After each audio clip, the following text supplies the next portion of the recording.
ng bayan, maasahan anumang panahon. Magandang hapon po sa ating lahat. Narito ang update sa lagay ng panahon ngayong araw ng Biyernes, May 17, 2024. Sa kabila ng mga matitinding pag-ulan dulot ng mga localized thunderstorms, maraming lugar pa rin ang nasa danger level na heat index ngayong araw.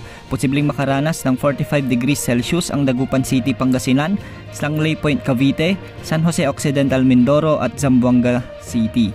Posible namang makaranas ng 44 degrees Celsius ang Bacnotan, La Union, Rojas City, Capiz, Iloilo City, Dumangas, Iloilo at Dipolog, Zamboanga del Norte.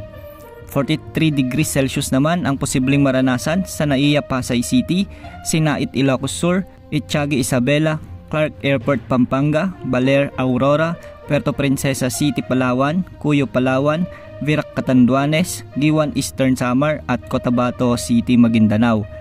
42 degrees Celsius naman sa May Science Garden, Quezon City, Lawag City, Ilocos Norte, Batak, Ilocos Norte, Apari, Cagayan, Tuguegarao City, Iba, Zambales, Muñoz, Nueva Ecija, Casiguran, Aurora, Ambulong, Tanawan, Batangas, Infanta, Quezon, Alabat, Quezon, Dait, Camarines Norte, Masbate City, Maspili, Camarines Sur, Catarman, Northern Samar, Catbalogan, Western Samar, Davao City at Butuan City, Agusan del Norte. Ngayong araw, posibleng makaranas ng mga kalat-kalat na thunderstorms ang maraming lugar sa Northern Luzon, lalo na pagsapit ng hapon o gabi, lalo na sa mga lugar ng Ilocos Sur, La Union, Cagayan, Isabela, Apayao, Kalinga, Mountain Province, Nueva Ecija, Nueva Vizcaya, Quirino, Aurora, Benguet, Ifugao at Abra. Magiging maulap naman na may mga isolated rains ang ilang bahagi ng Central at Southern Luzon at Calabarzon. Mataas din ang tsansa ng ulan ngayong hapon o gabi sa Metro Manila at ilang kalapit na lalawigan. Samantala, magiging bahagyang maulap hanggang sa maulap naman ang mga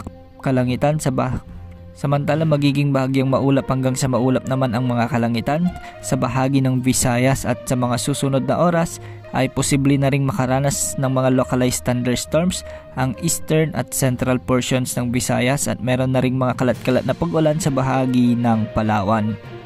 Sa Mindanao ay posible rin ang mga thunderstorms sa may Sorsogon at Zamboanga Peninsula. Samantala, isang low pressure area ang binabantayan sa timog silangan ng Mindanao.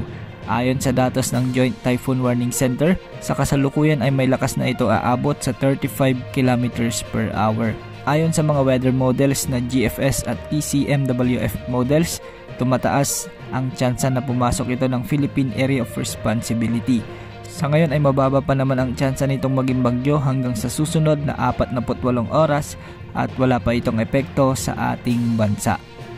Ayon naman sa pagtala ng weather ensembles galing sa GEFS at EPS models, tumataas ang posibilidad na maging bagyo ang binabantayang kumpol ng kaulapan na nasa labas ng ating area of responsibility.